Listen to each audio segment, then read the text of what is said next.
ಇವತ್ತು ರಾಜ್ಯದಲ್ಲಿ ಒಂದು ಬರ್ನಿಂಗ್ ಇಶ್ಯೂ ನಡೀತಾ ಇದೆ. ಪ್ರಿಯಾಂಕಾ ಖರ್ಗೆ ಅವರು ಹೇಳಿದಂತ ವಿಷಯಕ್ಕೆ ಸಂಬಂಧಪಟ್ಟಂಗೆ ಪ್ರಿಯಾಂಕಾ ಖರ್ಗೆ ಅವರು ಸರ್ಕಾರಿ ಶಾಲಾ ಕಾಲೇಜು ಸರ್ಕಾರಿ ಜಮೀನುಗಳಲ್ಲಿ ಕಾರ್ಯಕ್ರಮಗಳನ್ನ ಮಾಡೋದನ್ನ ಅವಾಯ್ಡ್ ಮಾಡಬೇಕು.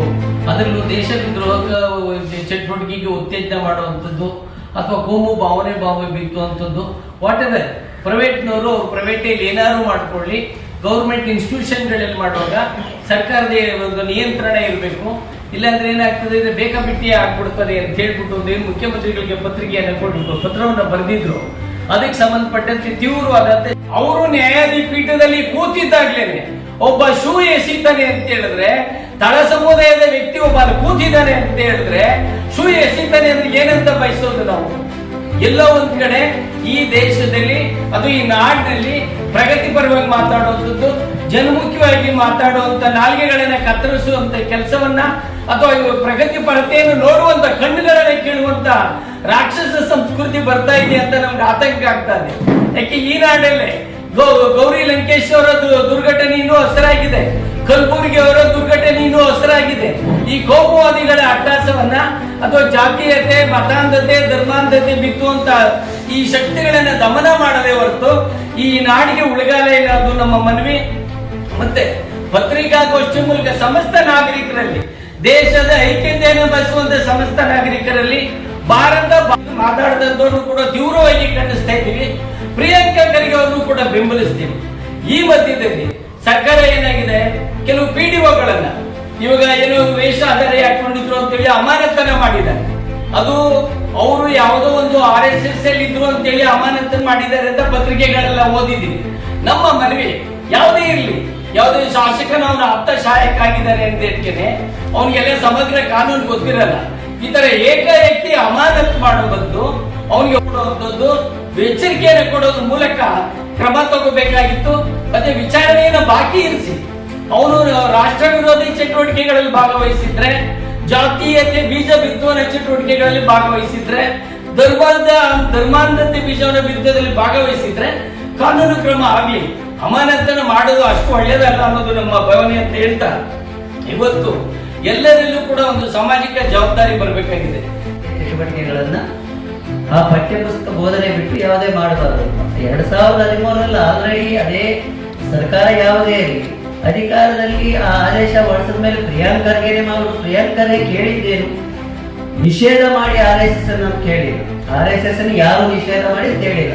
ಆ ಚಟುವಟಿಕೆಗಳು ನಡೆಸೋದು ಬೇಡ ಅಂತ ಹೇಳಿದ್ದಾರೆ. ಈಗ ದೊಡ್ಡ ದೊಡ್ಡ ಬಿಷಪ್ ಗಾರ್ಡನ್ ಸ್ಕೂಲ್ ಇದೆ, ಒಳ್ಳೊಳ್ಳೆ ಲಕ್ಷಾಂತರ ರೂಪಾಯಿ ಕೋಟ್ಯಾಂತರ ರೂಪಾಯಿ ಡೊನೇಷನ್ ತಗೊಳ್ಳೋ ಸ್ಕೂಲ್ಗಳಲ್ಲಿ ಮಾಡ್ಲಿ. 1 ಗಂಟೆ ಅಭ್ಯಾಸ ಅದಕ್ಕೆ ಮೀಸಲಿರಲಿ. RSS ಚಿಂತನೆ ಯಾಕೆ ಮಾಡಲ್ಲ? ಅಲ್ಲೆಲ್ಲ ಉನ್ನತ ಅಧಿಕಾರಿಗಳ ಮಕ್ಕಳು ಒಳ್ಳೆ ಅವ್ರು ಓದ್ತಾರೆ ಅಂದ್ರೆ ಅವ್ರಿಗೆ ಶಿಸ್ತು, ಸಂಯಮ, ಸ್ವಿಮ್ಮಿಂಗು, ಕರಾಟೆ ಇಂಥದ್ದು ಕಲಿಸ್ಬೇಕು. ಬಡವರು, ದಲಿತರು, ಹಿಂದುಳಿದ ವರ್ಗದ ಮಕ್ಕಳು ನಡೆಯುವ ಸರ್ಕಾರಿ ಶಾಲೆಗಳನ್ನ ದೇಶ ವಿಭಜನೆ ಮಾಡೋದಕ್ಕೆ, ಸಂವಿಧಾನ ವಿರೋಧಿಯಾಗಿ ಅವರನ್ನ ಬೆಳೆಸೋದಕ್ಕೆ ಈ ರೀತಿ ಇರಬೇಕು. ಇದು ಮಾಡಿರೋದ್ರಲ್ಲಿ ತಪ್ಪೇನಿದೆ? ಏನು ಖಂಡಿಸ್ಬೇಕು? ಆದೇಶ ಯಾವಾಗಾಯ್ತು, ಯಾವ್ದಾಯ್ತು ಅಂತ ಅದೊಂದೇ ಅಲ್ಲ. ಪ್ರಿಯಾಂಕಾ ಖರ್ಗೆ ಅವರು ಈಗ ಒಂದೇ ವಿಷಯಕ್ಕೆ ಬರ್ತಾರೆ, ದಲಿತರ ಪರವಾಗಿರ್ತಾರೆ, RSS ವಿರೋಧ ಇರ್ತಾರೆ ಅಂತಿಲ್ಲ. ಐತಿಹಾಸಿಕ ಪಾರದರ್ಶಕವಾಗಿ ಇದು ಮಾಡಿದ್ದಾರೆ.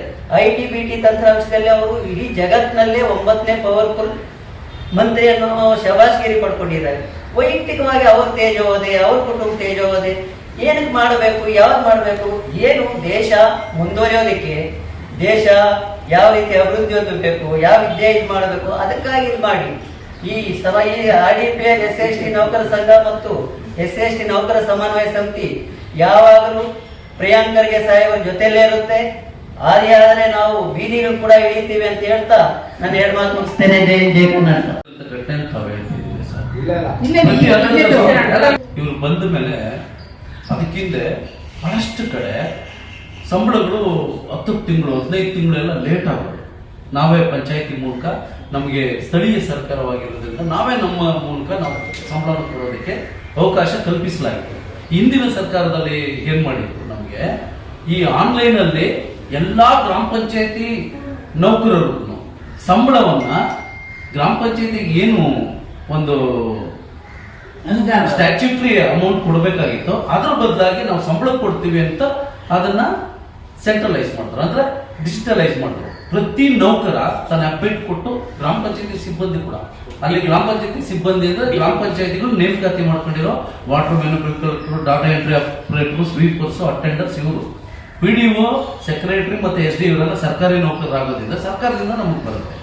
ಸೊ ಈ ತರ ಡಿಜಿಟಲೈಸ್ ಮಾಡಿದ್ರಿಂದ ಏನಾಯ್ತು ಸರ್, ಈ ಸ್ಟ್ಯಾಚ್ಯೂಟರಿ ಗ್ರಾಂಟ್ಸ್ ಯಾವಾಗ ಬರುತ್ತಲ್ಲ, ಆ ಪಂಚಾಯತಿ ರಿಲೀಸ್ ಆಗುತ್ತಲ್ಲ, ಆವಾಗ ಅದನ್ನ ಪೇ ಮಾಡ್ಕೊತಾ ಬಂದರು.